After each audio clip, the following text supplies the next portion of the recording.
So welcome back to the Lift Your Life podcast. We are joined once again by another repeat guest. And I thought it was only fair because last week, Liv invited me to be a repeat guest on her podcast. So I thought, you know what, it's only really polite that I return the favour and get Liv back on here. And one, I'm running dry on guests as well. And I knew Liv's always up for a chat and she's all right. So yeah, we've got Liv back on. So we're not going to do the whole introduction thing, because if you want to go find out more about Liv, what she's about, what she does, and I can't remember, what did we talk about in the last podcast? Do you remember? I want to say, I think it was about my journey and story. So I think it's literally me talking about me, I'm pretty sure. So therefore, yeah, go listen to that. Yeah, so that's the backstory, the autobiography. Yeah. But just in quick summary, Liv is, like myself, an online coach. We have really, really similar philosophies. We do live literally on the other side of the country. I'm right up north, hence the accent, and Liv is down south, hence the other accent. So we never really see each other, but we get on like a house on fire. We've got similar philosophies. So I brought Liv on today to help me out to debunk some myths, because we're all about the myth debunking, aren't we? We're all about the no BS approach. Definitely. I think there's so many myths out there, and I probably get messaged about one like once a week. So I'm so up for just now sending clients to this podcast and be like, go listen to this. Well, there you go. It makes it easier. So we've just got that auto response. Just like, some replies, just go listen to the podcast, then come back. Listen to the podcast. So I came across an article the other day, and I don't really know where. I think it's one of those things that came up on my Facebook, and it was, the caption itself I knew would be great, because it said the best 14 ways to burn fat fast. I thought, brilliant. I can't even think of 14 ways off the top of my head to burn body fat fast, and that's including like drugs and steroids and cutting off your arm and what have you. So well, let's have a look at what's said. So the 14th one was actually just being a calorie deficit, which me and Liv are going to probably say multiple times is the only really answer here. But there was 13 different points of how to burn body fat fast. And I thought, let's look at them, let's talk about them, and let's actually look at what the truth is behind them, if there is any truth. So are you ready, Liv? Are you ready for point number one? I am ready. So point number one was plain and simple strength training. Yeah, I mean, strength training is wonderful, and it will help you, building more muscle will help you burn more calories at rest, and that will help with fat loss. But it's really quite a slow process. It's not like you do one strength training workout and you burn weight quickly. So I'm not sure I really would say that is the fastest way to burn weight, because to see the results, you're going to need consistently to weight train. It's not like you do one strength training session and you get abs. That's sadly not how it works. I agree on that one. There is that myth, isn't there? Like, well, it's truth that, the more muscle mass you have, the more calories you burn at rest. But especially for females, because we don't build a lot of muscle mass. It's so small, yeah. That buffer is very, very, very small. We're talking a couple of hundred calories over time. And I think that is the main issue there, is that strength training over time, yes, you will be able to eat more calories at rest. If you do consistently train, obviously your general daily energy expenditure is going to be higher. So meaning you can eat more to sustain your weight, or eat more whilst also being in a deficit. But is strength training alone going to burn body fat fast? No, it's going to make it easier over time. And if you are, for example, just purely on a fat loss journey, I would be more focused on calorie burning activities, which dives more into cardio rather than strength. You can still, include weights and resistance within cardio, but if it's saying strength, and I don't like the fact it says strength training, because strength training is working in that low rep range, which doesn't even tap into your CV system anyway. So it's very low calorie burning activities anyway. So it's kind of misleading, is that?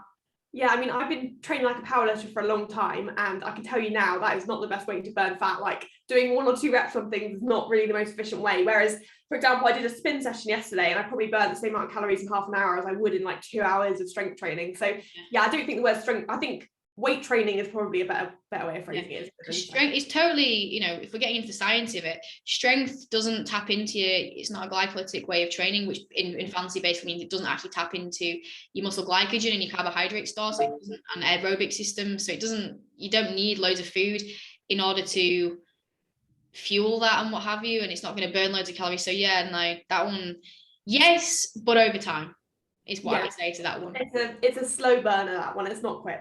No.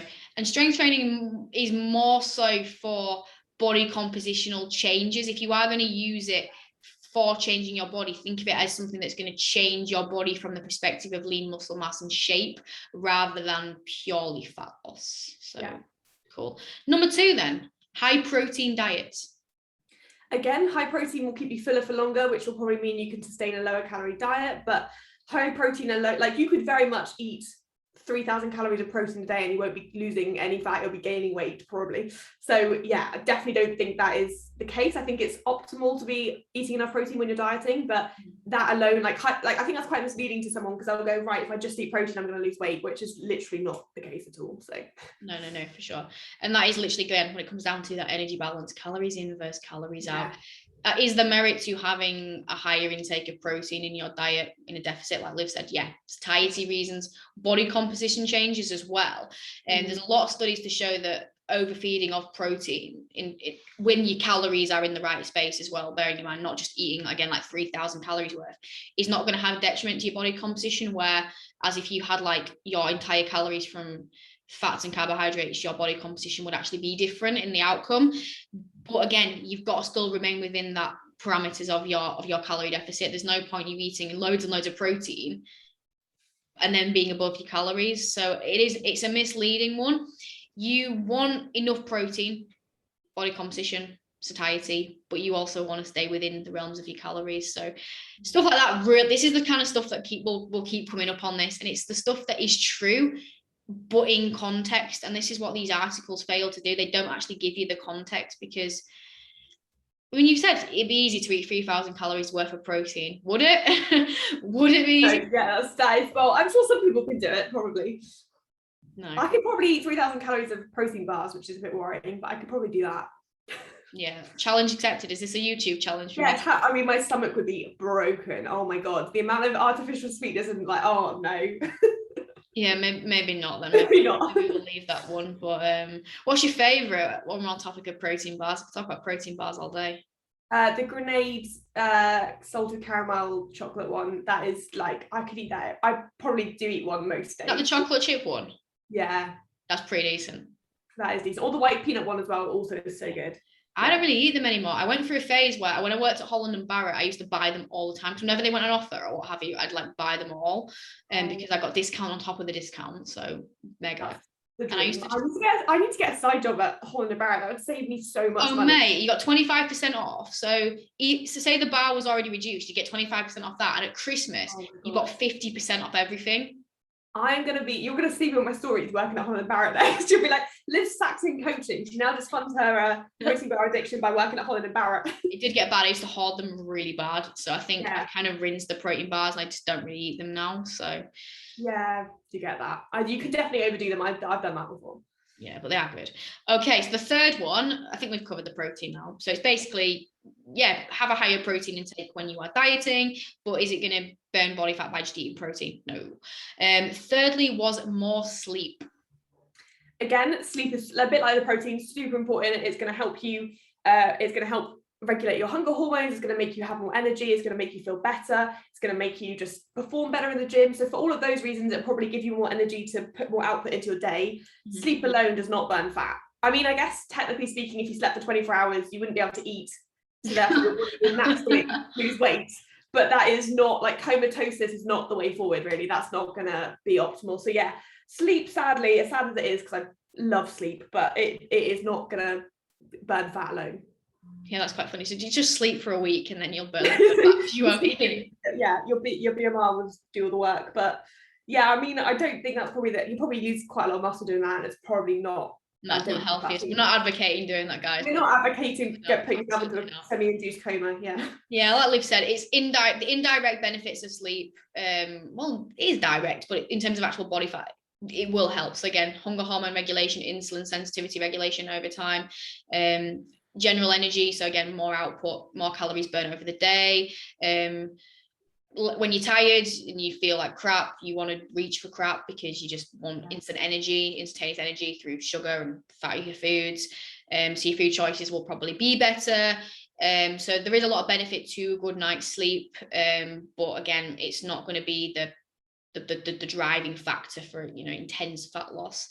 But it will definitely help. So definitely improve your sleep if it's rubbish. If you're getting anything less than 6 hours consistently, sort your sleep out. I've got a few clients and they put in their check-in form each week and they're like 4 hours of sleep. I know. I do not understand, like, how are you actually alive? I go mental. Yeah. I'm like, I feel like sometimes I'm these people's mums and they're old enough to be my mum. Please go to bed earlier, put down your phone. Dude, stop scrolling freaking TikTok and go to bed. I've actually messaged clients before when I've seen them like online and stuff late at night, and I've been like, put down your phone, go to sleep. Literally so bad. And I'm honestly so big on like pre-bed and morning routines and what have you. My clients are like, oh god, here she goes again. Yeah. I'm like, a good morning routine will set you up for the day every 10 minutes. Yeah. Okay, it's like, okay, hun, I get the picture. You get the picture, but you're still not doing it, so go put down your phone and go to bed. Okay, the next one, this is a bit more of a bit of a controversial one, and I've never actually seen this before until now, and I don't understand the logic behind it, and it's add vinegar to your diet. And so I read up the little caption, and the caption was basically that it's going to regulate your appetite. It's a bit of a hunger suppressant and aids fullness and satiety. And there's some links with blood sugar control, I think it said as well. I know there is a link with apple cider vinegar and sort of blood sugar neutrality, I think, but only in a fasted state. But again, I think it's one of those things that it's that like 1% benefit. If you're doing that but still not eating in a calorie deficit and eating good whole foods, the benefits will just be totally pointless.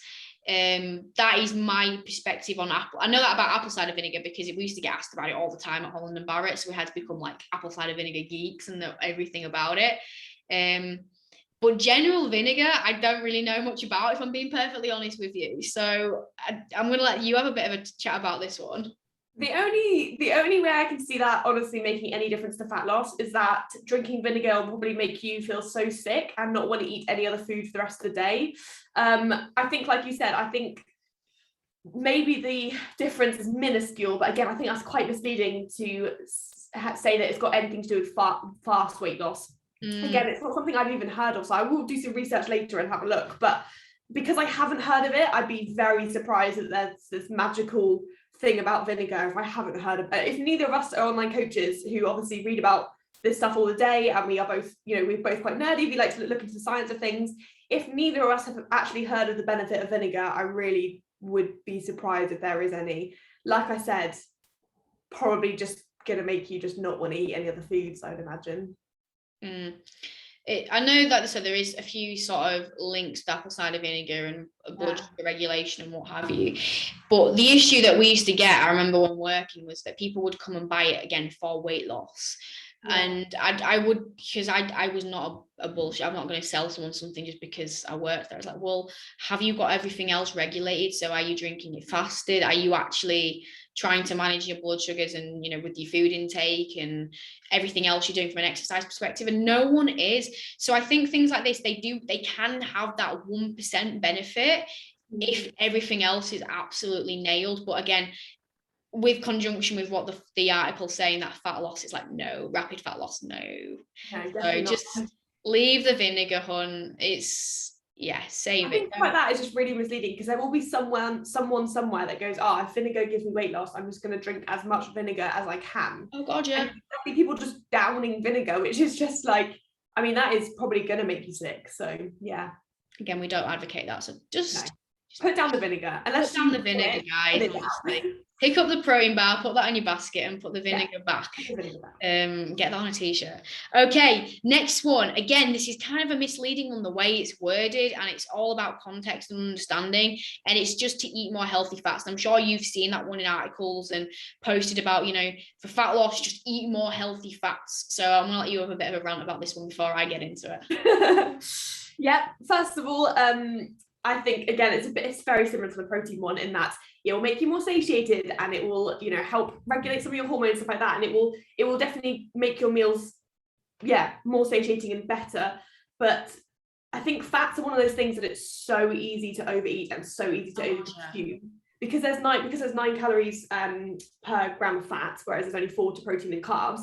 you can have a tiny bit of peanut butter, and yes, that is healthy. Peanut butter has loads of great nutrients, there's fiber, there's protein, there's bits and bobs. I mean, not a lot, but there's a bit of everything. But I could eat a tub of protein. I could eat a tub. Actually, do you know what? When I did the 10,000 calorie challenge, I ate an entire tub of peanut butter. Oh my God, you've done that? I did it, yeah, and I did it with 3 PTs at my gym. Actually, I was the only one that did it, and I was so proud. I've never felt so rough in my life. But yeah, it was. But yeah, basically for breakfast in the morning, I ate half a loaf of bread with a tub of lotus spread and a tub of peanut butter. That was like 5,000 calories in one go. I was disgusted by myself, but also impressed. But yeah, anyway, it's so easy to overconsume fats. There's a lot of myths about like olive oil and stuff being really healthy fats, coconut oil, stuff like that. Again, there are nutritional benefits to these. I'm not saying they're like bad, they shouldn't be demonized like some kind of fat loss companies do, but you could add a few tablespoons of olive oil to your day and suddenly make yourself over your calories and then start gaining weight, not losing it. But you'd be off the pretense from this article that that's going to be healthy and make you lose weight. So yeah, I don't think overeating healthy fats is actually optimal at all. And if anything, it could result in weight gain. You just got to be smart about, again, the amount of protein, fats and carbs you are eating, and stick within that calorie deficit like we keep saying. Yeah. Oh, olive oil. Oils are the bane of my life. When people are like, I can't lose weight. Do you cook with oil? Yeah. Dude, save yourself 400 calories a day. Stop using oil. Jesus People Christ. are like, I can't cook chicken without oil. I'm like, how are you cooking your chicken? It's not like you don't need. I can't remember that. I can't remember the last time I bought oil. It's not because I have an issue with oil. Like obviously I have it in like restaurant foods and stuff, but you can cook anything you need without oil. Like fry light, get some fry light. I only bought some because I'm trying to include more variety and diversity with my fat sources for my own hormonal perspective. I actually bought some olive oil the other day, simply because I was using coconut oil because of all the benefits. There's a lot of benefits for a variety of reasons for coconut oil. But I can't use that when I'm on the go because you've got to cook with it because it's hard. So I was wanting one that I can drizzle for when I'm on the go. And you know what? I thought it was a bit gross. I was a bit like, that's actually not that nice. Slimy, isn't it? I'm not that keen. Just get some fry light, man. Save yourself the calories, honestly. But again, my issue with this is where it's linked. There is nothing wrong with healthy fats, but I think you need to look at it as they are healthy. They have a lot of health benefits. There's a difference between a health benefit and a fat loss benefit. Now, from a health benefits perspective, there are so many benefits to your healthy fats, especially for us females, hormones, which is why I don't think a zero fat or a very, very low fat diet is the best thing long term, especially if you've got a lot of body fat to lose. I've literally just wrote up a bit of an example meal plan for one of my clients who has got a decent amount of body weight to move, but we've kept healthy fats decent because you do need them for hormone regulation, body temperature regulation. There's so many benefits, the list goes on. So you do want them included in your diet. They can help with satiety, like Liv said, because they can slow down and slow down digestion of your carbohydrates and protein. So including a little bit when your meal is going to slow it down a bit, which again means you're going to be fuller for a little bit longer. But generally, overall, like you said, they are so easy to overeat on. The amount you would have in a portion for X amount of calories opposed to salad, carbohydrates, protein, anything along those lines will be so drastically small that it is easy to overeat. And if you are in a calorie deficit and a decent calorie deficit, your calories are at 1500, 1600, anything, even whatever your calorie deficit is. If you think your calories, let's just go with 1500 for example, and you include 5 sort of servings of healthy fats, which aren't going to be that big, we're talking like sort of less than a handful size, depending how big your hand is, obviously, that could be like a third of your calories gone, and you're not even really registering you're eating it. And one of the biggest things with food and satiety is actually the process of eating and digesting.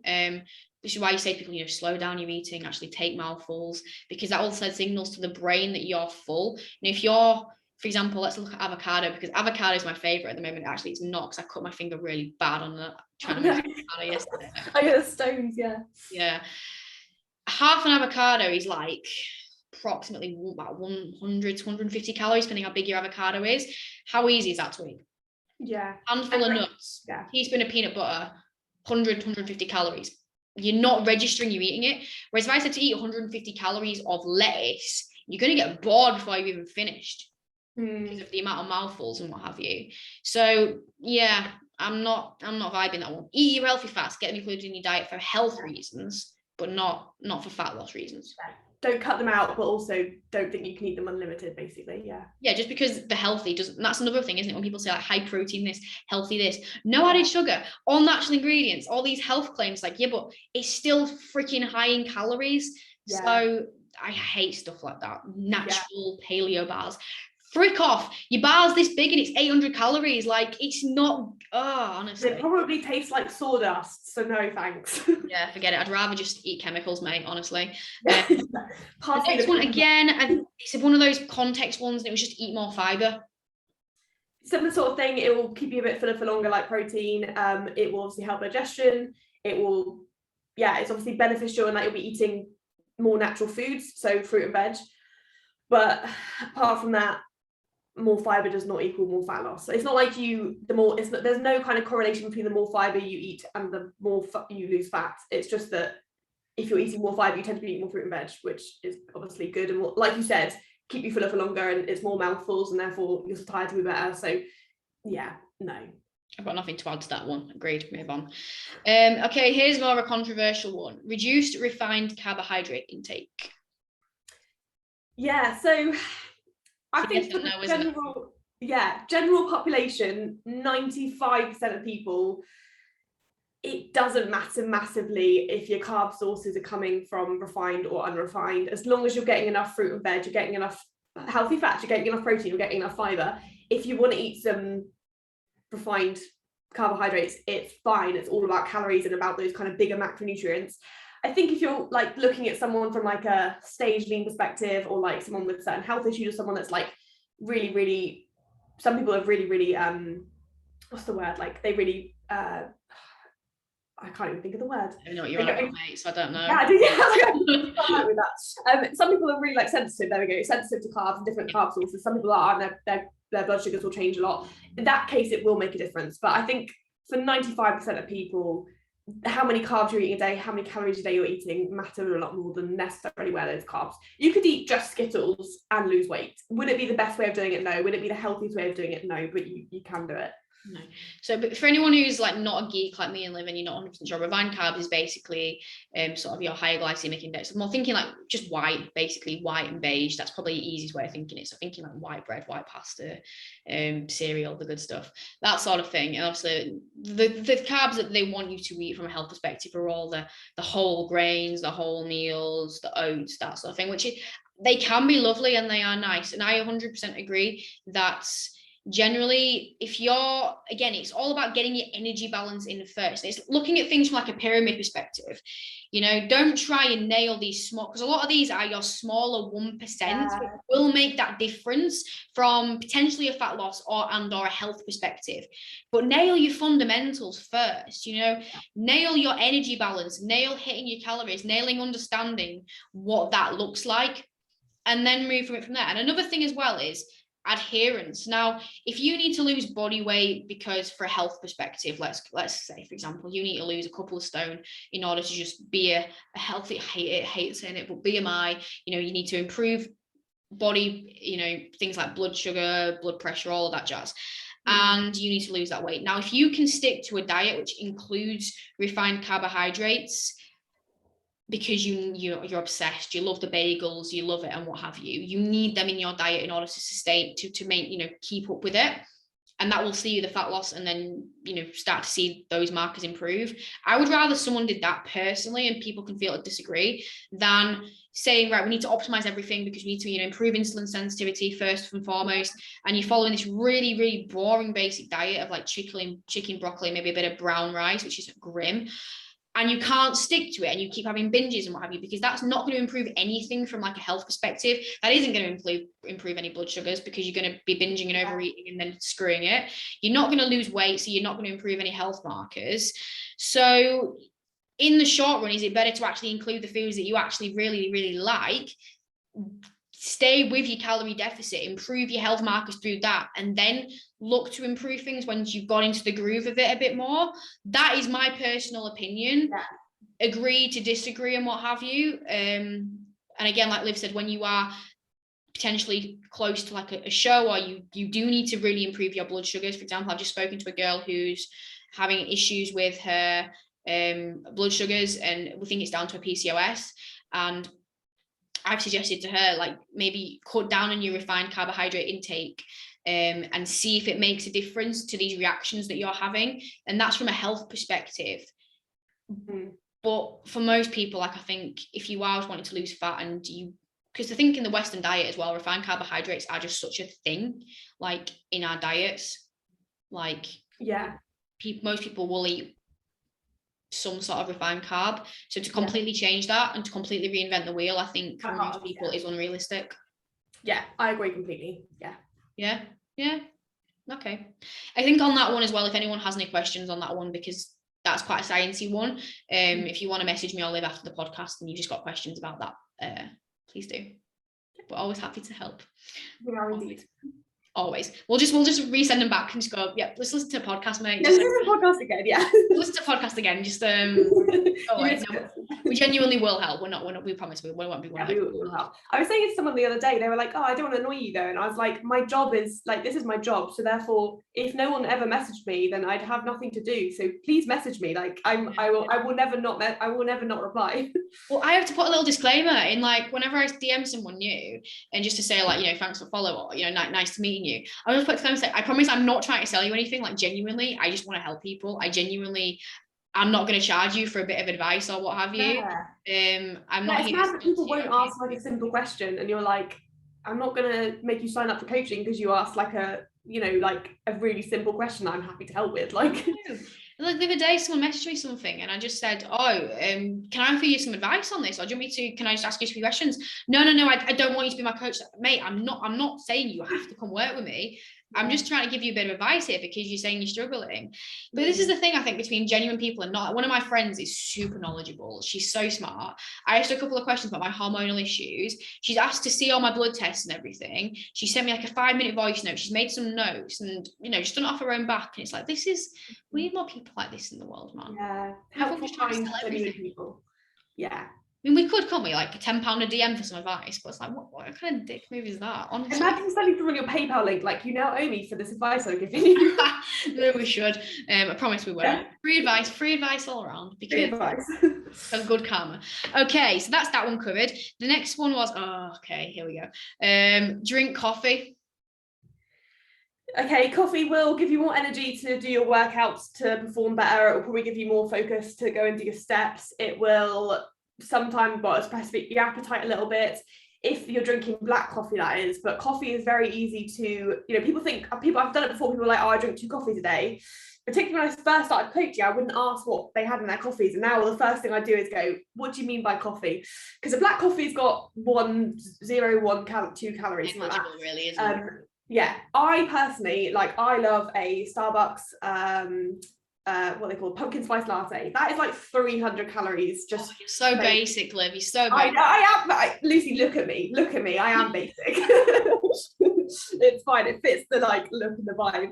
But I love those sort of things. But I could probably easily have one of those every day, or 2 a week, 2 to 3 a week, and that's hundreds and hundreds. I could put you back into surplus or maintenance. So some people as well put sugar in all their coffees, milk in all their coffees, full fat milk in all their coffees. You could be adding hundreds of calories a day without even realizing. Yeah. So yeah, coffee has some benefits for energy and blah blah blah, but it has I think it's not a magic fat loss solver. No, again, yeah, appetite increase. I think there is a mild link between caffeine in a fasted state and its impact on certain receptors when it comes to fat loss. I read that somewhere. Again, that's super sciencey, and it's only really going to apply when, again, everything's bang on and or you're super lean. But generally, like you said, it's appetite suppressant, a bit more energy, and that is literally it. One thing, like Liv said, you got to be careful about what you're actually putting in your coffee. I'm the same. I do like my sugar-free whatever caramel gingerbread with almond milk latte cappuccino, but I only really have those when I'm in a gaining phase, so I've not had one of those in so long. miss you. Because of the fact that when you're in a deficit, that is, if it's like 300 calories, which they can be, if you're only eating 1,500 calories a day, that's a lot gone on. That's a meal. Yeah, it's a meal gone. Yeah, it's a meal, man. I'd so rather eat that. And I think as well, I always say to people, I'm really, really big on caffeine cut-off points, because so many of my clients will just be like having caffeine till late. And again, like we mentioned, it's going to disrupt sleep, and we have mentioned the benefits of sleep previously. One of my clients, she's an absolute nightmare. She goes to the same gym I do, and literally I see her on an evening and she'll be there with a can of rain, and I'm just like, mate, Emma, caffeine cut off point. Oh my god. So the gym I was going to was like a powerlifting gym. Everyone would be scooping like pre-workout with 400 milligrams of caffeine at like 6 or 7 p.m. and I'd be there like so stressed for them, because I was like, you're just not going to sleep, or if you are, your sleep quality is going to be so bad. Like, I don't have any caffeine past midday really, because I completely agree. I think that is really important, and you don't want to become reliant on, like, when I was in my eating disorder, I was so reliant on caffeine. Like, I lived on sugar-free Red Bull, I lived on black coffees, I lived on so much caffeine because I wasn't eating, and that's just as dangerous as well. Like, you don't want it to become a habit where you don't eat and then you just drink caffeine and sugar-free stuff. Like, that's not a great way of living. No, absolutely not. Well, so yes, that one basically, the answer is just no, basically. Okay, this is definitely one to talk about. So it said to do a HIIT cardio over LISS cardio.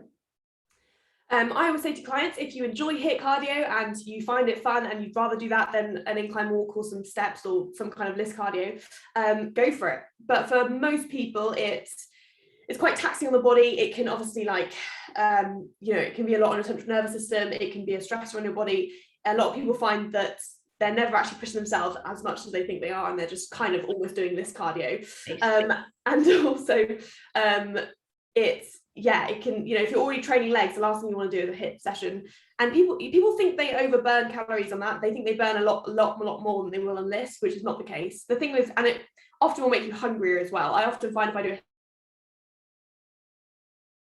a walk, doesn't really change my hunger levels. So I think there's a few factors there into why it's not as simple as HIIT is better than LISS, and anyone that says that is not really right. No, I think listen, most people don't actually do HIIT. HIIT should be literally carbon speed or what have you. I've seen people be like, I'm doing a HIIT circuit, and I'm like, no, you're just doing a circuit. Like, you're talking to me, you're not doing HIIT. HIIT you shouldn't be able to do any more than, like, people said I've done 45 minutes of HIIT. Yeah, you've not done HIIT. No, yeah. Someone told me that the other day. They're like, oh yeah, I do 45 minutes of HIIT a day, and I was like, yeah, no, that's not HIIT. That's just circuit training. You're just doing a little set. Like, you're not doing HIIT. Yeah. I fully agree that the main point there is enjoyment when it comes to cardio.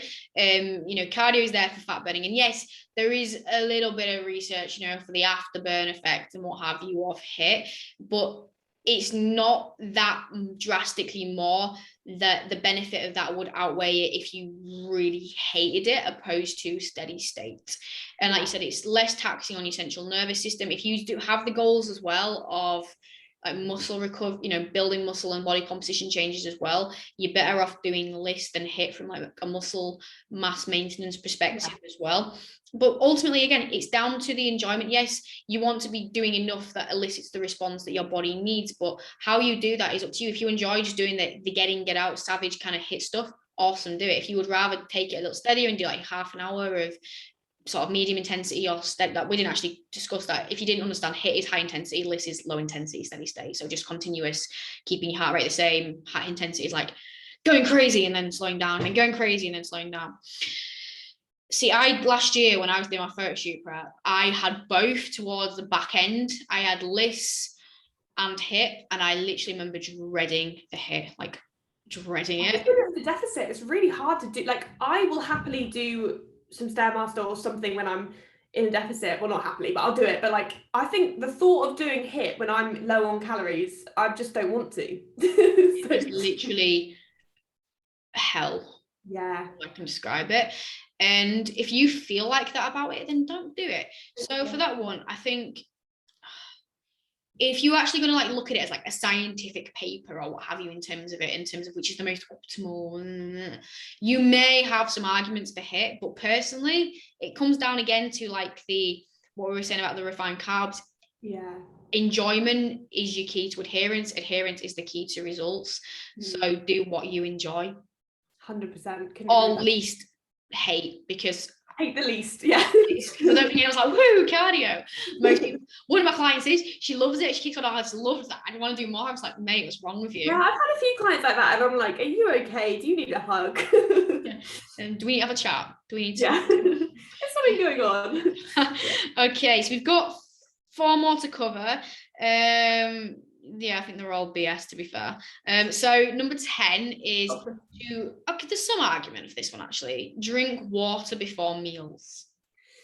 It will help with digestion. It will potentially keep you a little bit fuller, but it's not a magic potion. Like, I used to believe that if you drank water before meals, you'd eat less, but I've never found that personally, to be honest. I've never found that. I just find that I pee more, to be honest. I think from like a health standpoint, well, drinking, most people are dehydrated. It is water, to drink enough water will help with all of your bodily functions, and it will make you perform better and everything. But yeah, no, water is calorie free, that's great, but it doesn't, it will fill you up. I personally don't believe. I've never felt full up from water. Even when I was water loading, I still managed to eat food. So yeah, that one's if you are wanting to,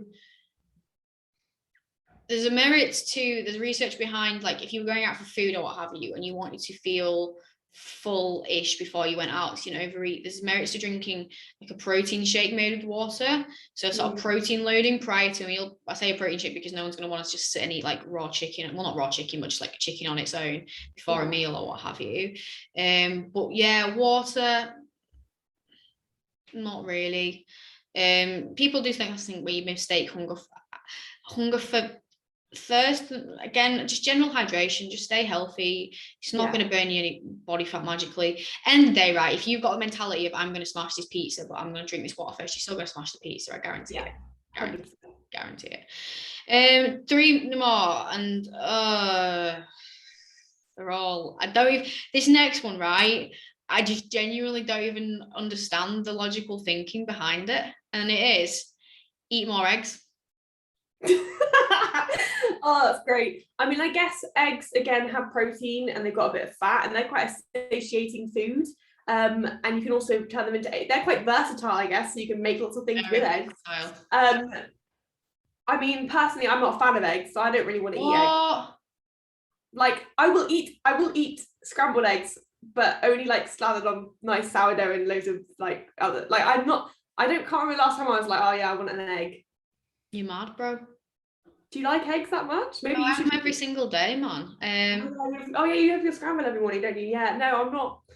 They make me feel. But so I was vegan for 4 and a bit years. So whilst I'm not vegan anymore and I have no issues now eating eggs, I think there is still a bit of me that just feels a little bit sick when I eat too many eggs. Understandable. But yeah, no, I don't get that one.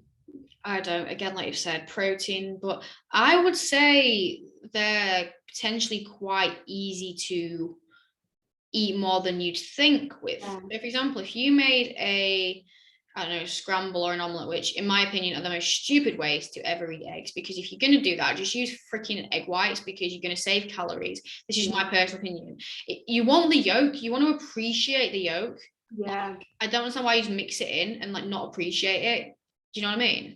It's like I don't get people who make oats or what have you and then put like peanut butter in it and then mix it. It's like, why would you mix it in? Because I never get that. You have to have so much peanut butter to taste it. It just makes no sense. This is what I mean. So I would, I have mine like fried. Even if I overdo it and the yolk's hard, you still can appreciate the taste of it.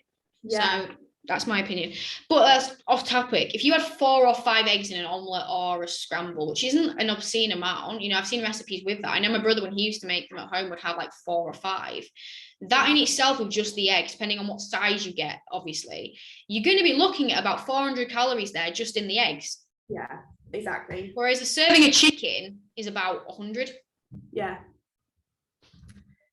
I agree. And then if you have that with if you had that with, I don't know, so say you had 4 eggs scrambled on some toast with a bit of butter or something, or even if you didn't have the avocado, because it's healthy fat, let's go with avocado. And so you have some avocado and toast, you could be looking at like 700 calories in a meal. I mean, it sounds good, but yeah, like I said, it's not. That could be half your calories for the day gone on a small meal. Exactly, and it's not going to fill you up that much, really. Is that, like, if I had like that, I'd be like, right, when's my next meal? Like, you know what I mean? Eggs are great. Again, loads of health benefits. They hold a lot of nutrients. They are pretty cheap, pretty convenient, pretty versatile, but you ain't going to get shredded off them just eating them. Yeah. Agreed. 2 more to cover. Drink green tea is the penultimate one. I quite like green tea. There's nothing wrong with it, but no magical fat burning solution. And again, there's no correlation between the more green tea you're drinking and the more fat you're burning. So yeah. No, there are some, there's definitely, I don't know the full ins and outs. I'm not going to pretend that I do. There are some links between green tea extract and green tea and fat loss. But again, you're talking a minor percentage, which in the grand scheme, if everything else isn't nailed and optimized, isn't going to touch the side. Like when I used to Holland and Barrett, we had a green tea extract fat burner. If you look in a lot of fat burners products, green tea will typically be one of the ingredients. But it's that 1%. It's not even a 1%. It's such a small minor advantage. And again, a lot of it will be down to the caffeine and the benefits that has, like we mentioned previously. But this is where people go wrong, is that they think because it has these properties to it, it's going to just do the work for them. It's like you have to do absolutely everything else and use this as literally like a little sprinkle that's going to be that extra tiny bit of percentage, but everything else has to be bang on, which is again why I said just ignore this. Just work on your fundamentals, which is calorie balance, calorie deficit. Energy in, energy out. And it's so boring saying it again and again, but it's what people don't want to hear because it is the basic fundamental facts, and it's in effect the hard stuff, because it means you're going to have to change something with what you're doing. You can't just add something or buy something. You're going to have to change something. And if that's something you didn't want to hear and you've turned the podcast off now, well, we've ruined your day. Sorry, ruined your day, but we're keeping it real and honest. We're not going to lie to you and try and sell to you. £10 for that bit of advice in PayPal. Our PayPals are. PayPal is okay. Final one then. Eat spicy food. Oh wow, amazing. So there is a thermic effect of food that you have when you eat foods. And so for example, protein burns a tiny, but again, it's all these things are so tiny, like it burns a tiny bit more to digest. And I believe the thing with spicy food is that it has a higher thermic effect of food, I believe. Correct, yeah. Again, so minuscule. I mean, I've never once been out for a curry and felt leaner afterwards. And no, like feel worse, you feel massive, feel great. And I'm not gonna lie, I don't think adding spices, again, it doesn't, if you added loads of spice to all of your food potentially and you were in a calorie deficit, potentially there'd be a tiny little benefit, but it'd be so few calories that it just would make no actual difference to your body fat composition at all. No, and there's probably, I think the line of argument as well was potentially that you'll drink more water again, and they'll think, well, then, you know, your water will keep you full. I'll be downing milkshakes because my mouth will be burning. Or ice cream. Potentially a bit of satiety as well. Like, I think there is some sort of link, but it's no.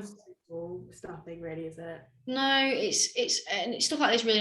Again, when I worked at Holland and Barrett, there was one of the supplements was a something pepper extract because of its properties, and again, it's just that minor effect, and a lot of these are minor benefits and tweaks, and some of these things are things that I would look to implement to someone who is already nailing everything and just wants that little extra push because they need it for whatever goal they've got, or they just want to be better. They want to be more optimal because they're bored of just being not nailing the basics. They want to be more healthy, quote unquote, more healthy, more optimal from a training recovery stance. But most of this I wouldn't even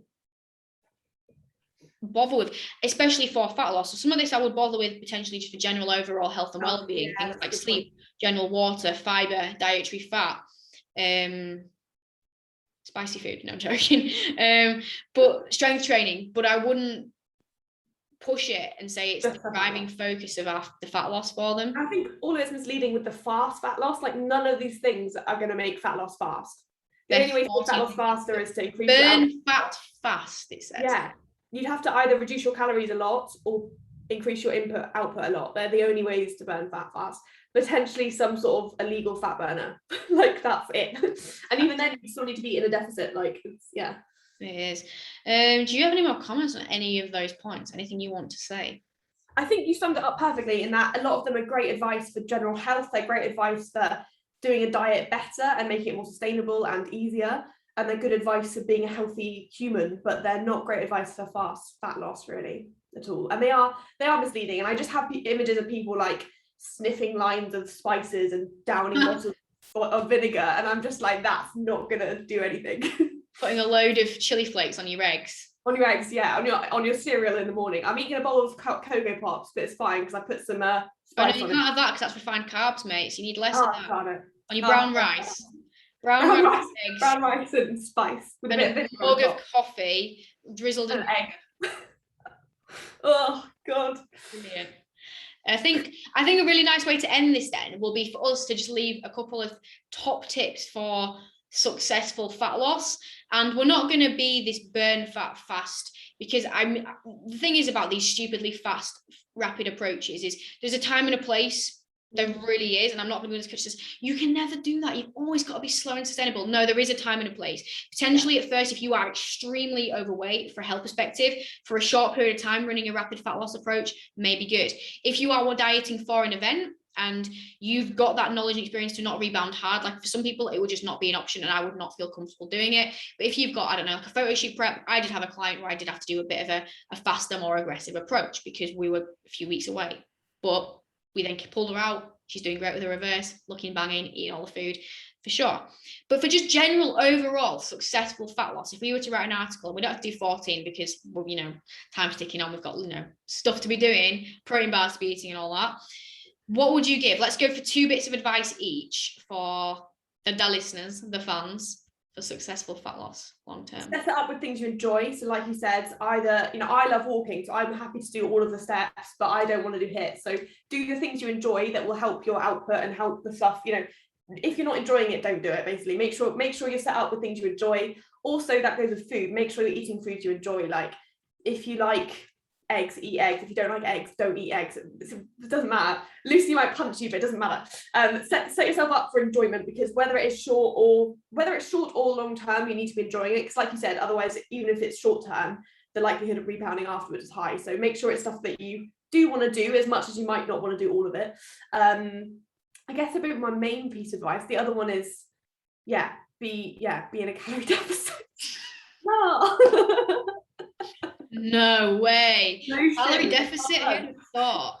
For sure. So I think one of mine would be to actually kind of set a plan before you start and map out what it is that you want to do. How much, I don't necessarily think a goal weight is always great. Like, I just come off a consult with someone and it's like, I don't want you to set a goal weight, but think maybe, is there an item of clothing you really want to fit into? Is there a dress size that you want to hit? Have some sort of tangible measurement of what it is that you want to achieve. Because if you kind of just drift, which is what I did in the past, and just think, oh, I just want to lose weight, because you're not actually working towards a set something and giving yourself a set time frame in order to do that, you'll happily just drift. You'll happily just be on plan for a bit and then defer for a bit, because you've got no focus. So become really crystal clear on what it is you want and kind of when you want to get there, just to give you that little bit of discipline, because everyone needs it. You're making a big commitment, you're changing an element of your life.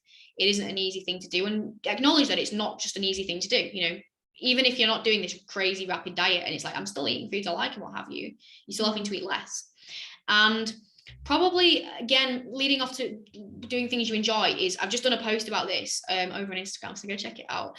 It's about, well, actually, no, I haven't. I was going to do it last night, but the whole Instagram oh yeah, God, that was so... meant it's not up, but it will be up, I reckon, by the time this podcast's out, so it's fine. And it's about self expectations. Things like this will make it seem like you can just drop body fat easy week on week. Like, if you could just do these simple things, you'll be dropping pounds week on week on week, right? Don't put too much pressure on yourself. Don't expect yourself to be perfect. Give yourself that leeway. Don't put too much pressure on yourself. Know that it is a process. It does take time.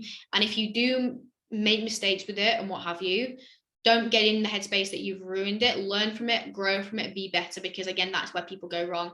They'll see things like this, think that it's really easy. They'll give it a crack. They might do good for a few weeks. 1 week just doesn't go their way for whatever reason. Their self-belief is in the floor. They think they're a failure. They think, well, this is so easy. Why can't I do it? And if you're just feeling like that, you're more likely to just cave, because you have no self-belief or confidence that you can do it.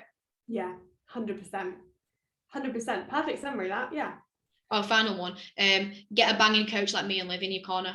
Oh yeah, I'm so bad at promoting myself. God, yeah, good plug, Lucy. There we go. Get a banging coach. So coach. We accept PayPal donations. We I was also, going to say our PayPal. we also accept payments of protein bars. Yeah, you can pay Liv in protein bars. I'd personally rather accept payment of I was going to say cream of rice, but because I'm dieting and my carbs are low, I don't really eat that much of it at the moment. So I'll accept payments of Volvic, actually. Volvic water. To be fair, I'll take that too. I actually have never had cream of rice, and I feel like sometimes I'm not a proper fitness. I mean, I'm not even a fitness influencer. I'm just a coach. But yeah, I feel like I need to get on it. The thing about this, right, is people come to me and say, "Oh, but it's so nice, Lucy." What? And I'm like, you know what? The amount of people I've talked about it to, and they go and buy it and they hate it, and then they get really angry at me. And they're like, "Lucy, it's me." And I'm like, "Right, I didn't force you to eat it. Just because I love it, it doesn't mean that you will." I just really like oats, and I have this weird sense of like loyalty to oats. I feel like I'd be cheating on oats. If you want to try it, the cheapest way that I would probably try it for someone, just to understand what the consistency and what have you is like, is either if you go on to CSN website, they are selling samples. So you could get a sample, or if you go to Morrison's, I know they know Morrison's do it, and it's called ground rice. And I mean, on its own, it tastes weird, but if you mix it with a scoop of protein just for the flavor, that will kind of give you an inkling as to what the texture's like, because for most people, that's what puts them off. So do that, try it. And if you hate it, it's not my problem. It's not Lucy's problem. Not Don't come and sue Lucy if you hate cream of rice. Exactly. Right. I think that wraps us up nicely though, before we just rant about food. Great podcast about fat loss, just talking about food towards the end. But if people have not followed you, they don't know where to find you, they want to DM you and pay you and PayPal for some advice, where can they do that, Liv? Where can they contact you, find you, all that shebang? It's nice and simple. Basically, the one place you can find me is at liv_coach on Instagram. So yeah, it's a nice username. It's pretty easy to do. I'm dyslexic, so I've made it pretty easy for myself, to be honest. I like that. And obviously, unless Instagram goes down again, but yeah. Oh my God, yeah. In which case you'll find me crying somewhere. I don't know where, probably a pub. You know what? It was actually really bad. And what it made me, I think it's the first time that I've ever had something like that happen, where I've been away from my phone, because I don't use that for my clients, so I can respond to them. But everything else, like in terms of my interaction, is through there. But it's the first time that's happened where I've had to not use my phone because it's not in repair or Instagram goes down, when I've not been on my own. Well, been on my own, because this is the first time it's happened living on my own. So I literally came and sat, and I put this meme on my Insta story. It was like a person just sat there like when Instagram's down, and it was literally me, because I was sat on my own. I couldn't interact with anyone through Instagram, chat to anyone or Messenger or anything, because that's only where I talk to people on WhatsApp. I responded to all of my client messages. I was like, why is this the one night that no one's like bombarding me with like... Yeah, I had the same thing. None of my clients messaged me for once, and I was like, guys, please entertain me. So she sat on my own like, oh, Lucy, I would have messaged you if I'd known. Oh, gutted. I don't have anyone's numbers or anything. Like, no one uses WhatsApp, everyone uses Facebook, Insta. Yeah. So I was a lonely human. Thank God it's back, the Instagram God. I actually I'm quite an antisocial person, so I quite enjoyed it. But then, so I had like a few minutes where I was like, oh, this is lush, I don't need to be on my phone, I can put it down, I can go for a walk, I can go for a gym, I can do whatever. And then after about an hour, it kind of sunk in like, oh, actually no, Liv, your entire business comes from Instagram, you do need Instagram. And I was like, oh shit, I actually am now a bit stressed. Right, well, we'll leave this one here. Thanks for coming back, Liv. That was great. It was awesome. That was really fun, actually, to debunk some myths. We'll have to do this one again, maybe make it a regular thing where we can like find some articles and just like rip them to shreds. This is shit. Yeah, brilliant. This is shit podcast. I like that one. Right, leave this one here. Thank you guys for listening. I'll see you on the next one.